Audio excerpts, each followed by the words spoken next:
Bab 6157. Sama seperti Menir Chen, hanya dengan melihatnya saja, dia dapat melihat bahwa barang tersebut adalah benda modern yang sudah berumur.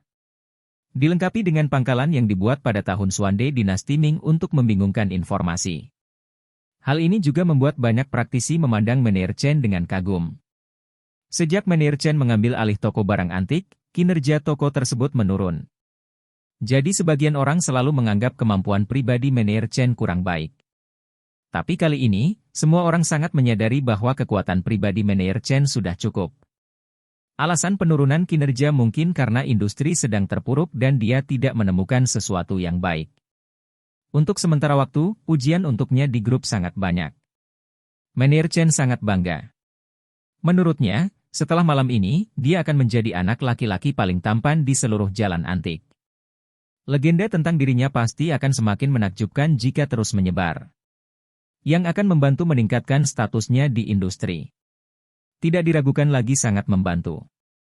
Saat ini, seseorang di grup menyarankan, Menir Chen, akun video pendek saya memiliki lebih dari 10,000 penggemar. Tolong izinkan saya secara lisan dan saya akan memposting video ini ke akun video saya. Mungkin kamu bisa menjadi populer. Yang lain juga menggema, ya. Posting di platform video pendek. Video pendek tentang penilaian harta karun sangat populer sekarang. Jika Menir Chen merilis video ini, pasti akan menjadi populer. Biarkan aku mempostingnya juga. Meskipun saya tidak memiliki banyak penggemar, saya masih memiliki lebih dari 3,000 penggemar. Menir Chen menjadi bersemangat ketika mendengar ini dan berpikir. Mungkinkah saya akan menjadi selebriti internet dengan video ini? Pastinya besar, kan? Dalam keraguan, dia langsung berkata pada dirinya sendiri, apa sulitnya ini? Beberapa hari yang lalu, ada seorang gadis cantik yang beberapa kali mendominasi daftar karena dia mengucapkan kata, senjata, dengan sangat kuat. Ya Tuhan, aku berani, banyak akal, dan peka terhadap kepalsuan. Jika ini diposting di internet, saya mungkin akan menjadi penilai harta karun yang diakui. Memikirkan hal ini, dia langsung berkata kepada semua orang. Saya pribadi tidak peduli, jika Anda ingin mempostingnya. Posting saja. Tetapi saya ingin mengingatkan semua orang bahwa meskipun saya tidak peduli dengan hak gambar, sebaiknya Anda memberi kode pada wajah pembohong. Jika tidak, jika dia mengganggu Anda, akun Anda akan diblokir atau Anda harus memberikan kompensasi. Semua orang setuju. Jangan khawatir, kami hanya akan menunjukkan wajah Anda, Menir Chen. Menir Chen menghela nafas lega. Dia tidak berani membeberkan adik laki-laki Ervin hanya untuk menjadi terkenal. Dan meminta orang-orang ini untuk memberi kode pada adik Ervin. Kemudian, dia memikirkan sesuatu lagi dan dengan cepat menambahkan. Ngomong-ngomong, siapapun yang mempostingnya, kirimkan saja tautannya kepada saya. Ketika semua orang melihat bahwa pemilik sebenarnya setuju, apa yang perlu mereka ragukan? Jadi semua orang cukup mendownload video tersebut ke ponselnya dan menguploadnya ke platform video pendek. Setelah beberapa saat, beberapa tautan video pendek terkirim. Menir Chen buru-buru pergi menemui satu persatu untuk melihat siapa yang memiliki lebih banyak penggemar. Kemudian dia mengertakkan gigi dan menggunakan uangnya sendiri untuk diam-diam menginvestasikan 5,000 yuan untuk mempromosikan video yang diposting oleh orang dengan penggemar terbanyak ini. Menurutnya, meskipun 5.000 yuan itu menyakitkan, namun sangat berharga untuk mempromosikan dirinya sendiri. Dan Menir Chen sangat penuh perhitungan. Ketika dia berinvestasi dalam promosi, J secara spesifik mendefinisikan ruang lingkup promosi.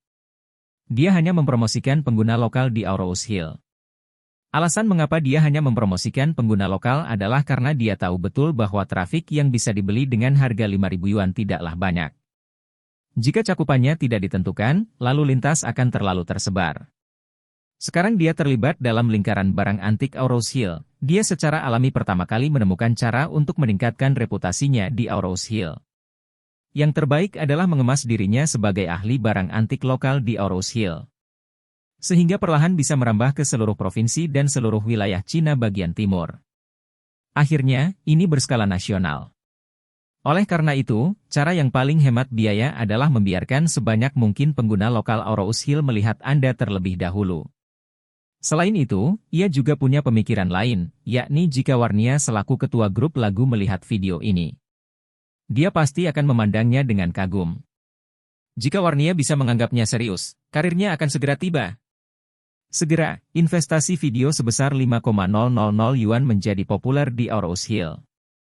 Video tersebut dengan cepat melampaui 10,000 penayangan dan kemudian melampaui 50,000 dalam beberapa menit.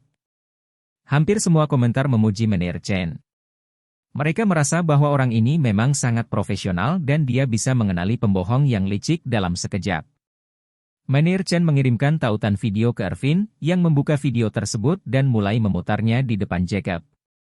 Jacob tidak tahu bahwa Irvin memiliki keamanan lain, jadi dia bertanya dengan rasa ingin tahu, "Irvin, apa ini?" Irvin tersenyum dan berkata, "Presiden Wilson, tidakkah Anda ingin Liang Yun hancur? Kami dapat mengirimkan video perbandingan untuk membuatnya terlihat lebih bodoh." Saat dia mengatakan itu, dia menyerahkan teleponnya kepada Jacob dan berkata, "Dengar, Liang Yun pasti akan semakin malu setelah video ini keluar." Melihat orang digambar, dia berkata dengan heran, "Bukankah ini Menir Chen dari toko barang antik saat ini?" "Ya." Irvin mengangguk, "Itu dia." Awalnya, kemampuan profesionalnya pasti tidak sebaik Liang Yun. Tetapi operasi seperti itu akan membuat orang berpikir bahwa Liang Yun jauh lebih buruk darinya. Liang Yun tidak akan bisa bekerja di toko di masa depan. Dan tidak ada peluang mendapatkan pekerjaan di toko barang antik di Rose Hill. Jacob tidak cukup pintar untuk menyadari bahwa Irvin sangatlah mudah. Masalahnya adalah kebaikan di antara mereka berdua. Dia merasa Irvin lebih bijaksana dan jahat darinya, jadi dia tersenyum dan berkata, "Irvin, itu pasti kamu." Irvin terkekeh dan berkata, "Presiden Wilson, reputasi Liang Yun akan hancur total malam ini. Menurutku dia harus berkemas dan keluar besok pagi. Jika dia bersikeras melakukannya di sini, dia pasti akan kehilangan uang. Masih ada lebih dari 10 atau 200 ribu. Dan bahkan tidak ada 1 sen pun yang tersisa setelah membayar sewa. Dia pasti tidak akan sanggup menanggungnya saat itu." "Baiklah, baiklah." Jacob mengangguk bangga dan berkata sambil tersenyum, "Aku akan menemui Liang Yun. Maka tidak akan ada kesempatan untuk melihatnya." Irvin berkata dengan tergesa-gesa, "Presiden Wilson, jika Anda pergi menemuinya. Jika dia menebak bahwa masalah ini ada hubungannya denganmu, bukankah dia akan menyimpan dendam?" Bab 6158. Jacob mengangkat alisnya dan berkata dengan nada menghina, "Aku takut padanya? Dia bukan menir umum The Antique Shop. Saya juga wakil presiden eksekutif Asosiasi Lukisan dan Kaligrafi. Dia hanyalah seorang lelaki tua yang tidak dapat bertahan hidup. Apakah aku akan takut padanya?" Setelah mengatakan itu, Jacob meluruskan kerah bajunya dan mendengus. "Aku akan menemuinya. Aku ingin bertemu dengannya secara langsung. Bukankah dia luar biasa? Mari kita lihat betapa hebatnya dia kali ini." Irvin terkekeh dan berkata, "Kamu benar, kamu benar. Kamu harus menghadapi orang seperti ini di depannya. Persetan dia dengan keras." Setelah itu, dia dengan cepat berkata, "Tetapi Presiden Wilson, sebentar lagi, saya akan mengikuti Anda dengan tenang. Jika dia mulai menyerangmu, aku akan segera masuk dan membantumu. Jika dia tidak berani melakukannya, serang saja dia sebanyak yang kamu mau." Yakub juga takut bertemu seseorang di jalan sempit. Jadi, dia melambaikan tangannya, "Ayo pergi. Aku pergi dulu, ikuti aku dan bertindak sesuai dengan itu." Charlie di kedai teh merasa lega saat melihat Peter pasti menemukan kebocoran besar. Ayah mertuanya ingin mengelabuinya, tetapi tiba-tiba dia menembak kakinya sendiri. Meskipun Charlie menduga ayah mertuanya pasti menghasilkan sejumlah uang, sebenarnya tidak akan ada kerugian. Namun dengan karakternya, begitu dia mengetahui bahwa dia telah memberikan keuntungan puluhan juta mungkin akan membuatnya tidak bisa makan selama beberapa hari. Namun, menurut Charlie ini adalah hal yang baik. Paling tidak, bapak mertua harus diberi pelajaran. Sekalipun dia telah mendapat 200,000 yuan, dia lebih memilih tidak mendapat 200,000 yuan daripada Peter mendapat lebih banyak. Oleh karena itu, masalah ini pasti akan menjadi mimpi buruk jangka panjang dan iblis batiniahnya. Sedangkan untuk Irvin, Charlie juga berencana mencari kesempatan untuk memberinya pelajaran. Pria ini memang pintar, tapi dia harus menggunakannya di jalan yang benar. Kalau tidak, dia harus mencari kesempatan untuk mencambuknya. Tepat ketika Charlie merasa lega dan siap meninggalkan kedai teh dan pulang. Sosok familiar tiba-tiba muncul di sudut persimpangan di lantai bawah. Ternyata itu adalah ayah mertuanya, Jacob, yang berjalan mendekat dengan ekspresi bangga di wajahnya. Segera setelah itu, Irvin juga muncul diam-diam di belakang Jacob. Charlie tidak bisa menahan diri untuk tidak berpikir, apakah ini tamparan di wajah? Jadi dia duduk kembali di kursinya, berencana untuk menonton kesenangan itu. Peter sedang memotret Buddha perunggu di toko saat ini. Dia mengetahui beberapa situs web tempat para kolektor barang antik dari seluruh dunia berkomunikasi satu sama lain. Dia berencana mengirim Buddha perunggu ke situs lokal Tiongkok dan mengutip harga yang lebih menguntungkan daripada harga pasar untuk melihat apakah ada seseorang yang ingin segera mengambil alih. Situs web semacam ini umumnya relatif pribadi. Operator tidak berinisiatif melakukan promosi besar-besaran. Itu sepenuhnya bergantung pada undangan tatap muka ke pemain kelas atas secara offline. Ini sangat mirip dengan klub kelas atas. Namun, klub semacam ini hanya online, dan pangkat serta kekuatannya saja sudah cukup. Baru setelah Anda mencapai peringkat tertentu barulah Anda mengetahui keberadaan website semacam ini. Di website semacam ini, orang-orang besar akan memposting beberapa informasi jual-beli. Seringkali, pemain kelas atas suka tidak menonjolkan diri saat bertukar koleksi dan tidak ingin melalui lelang. Jadi mereka akan melakukannya satu lawan satu melalui saluran ini.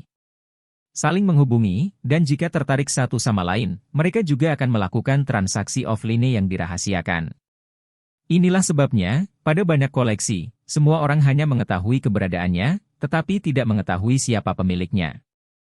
Peter mendaftarkan akun baru di situs web ini dan membayar biaya pendaftaran sebesar 10,000 yuan. Situs web ini anonim, jadi sangat aman.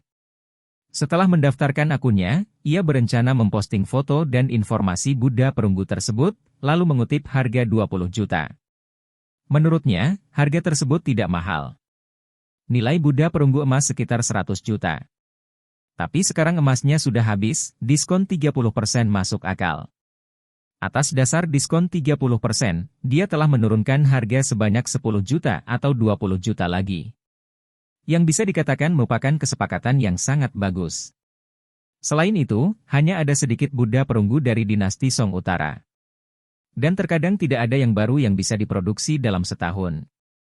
Kolektor yang sangat menginginkannya bahkan akan bersedia membayar mahal. Jadi dia yakin selama barangnya dikirim, seharusnya sudah tersedia malam ini. Saat dia sedang menulis pendahuluan, ada ketukan di pintu. Dia mengangkat kepalanya dan melihat keluar, dan melihat Yakub berdiri di luar pintu. Melihat ke dalam melalui jendela kaca. Petrus secara alami mengenali Yakub. Demi menarik perhatian Charlie, dia sengaja berusaha lebih dekat dengan Jacob. Sekarang ketika dia melihat Jacob tiba-tiba muncul di luar toko, dia langsung mengerti apa yang terjadi hari ini. Pada saat ini, dia tidak bisa menahan tawa di dalam hatinya, berpikir dalam hati. Ternyata orang itu disuruh oleh Jacob. Memikirkan hal ini, dia meletakkan ponselnya. Menggelengkan kepalanya dan berjalan ke pintu sambil tersenyum dan membukanya. Setelah membuka pintu, Peter memandang Jacob yang tampak bangga di luar pintu, dan tersenyum sopan. Oh, ternyata Pak Wilson, sudah lama tidak bertemu. Jacob tertawa menghina di sela-sela napasnya, mendecakkan bibirnya, dan berkata, "Oh, Menerio, kapan kamu kembali? Kenapa kamu tidak menyapa di WeChat? Anda memiliki akun WeChat saya, kan?" Peter mengangkat tangannya dan berkata, "Maaf, Tuan Wilson, kali ini saya kembali dengan hati-hati dan tidak ada yang diberitahu." Jacob berkata sambil tersenyum, Kalian sangat rendah hati, kalian hanya ingin menghasilkan banyak uang dalam diam, bukan?" Peter tersenyum dan berkata, "Saya tidak berani, saya hanya ingin kembali ke Aurous Hill untuk melakukan bisnis kecil-kecilan. Saya tidak berani berharap mendapat untung besar." Tepat. Jacob mengerutkan bibirnya, menunjuk ke arah Peter dengan jarinya, dan berkata dengan penuh emosi. Yo tua, kamu tidak jujur. Anda baru saja menemukan kebocoran besar. Dan Anda masih mengatakan kepada saya bahwa Anda tidak berharap menjadi kaya. Siapa yang bisa mempercayai ini? Peter sedikit terkejut, lalu berkata sambil tersenyum. Oh, informasi Tuan Wilson sangat bagus, Saya baru saja menerimanya, dan Anda sudah mendengar beritanya. Melihatnya, dia berkata dengan rendah hati, saya juga beruntung. Saya menerima barang yang cukup bagus. Sejujurnya, ini sama sekali tidak direncanakan. Saya tidak menyangka akan menemukan hal seperti itu setelah saya membuka bisnis. Yakub berkata dengan nada meremehkan, oh, kamu belum bangun dari mimpi ini? Aku? Peter bertanya dengan heran, apa maksud Tuan Wilson dengan ini? Jacob berkata dengan sinis, lihat situs video pendeknya, Anda berada di lingkaran Aurous Hill Antique menjadi terkenal. Sekarang semua orang di industri ini memberi Anda nama panggilan. Anak lelaki tua yang menghasilkan uang di jalan antik. Anda, Menerio, sungguh luar biasa kali ini.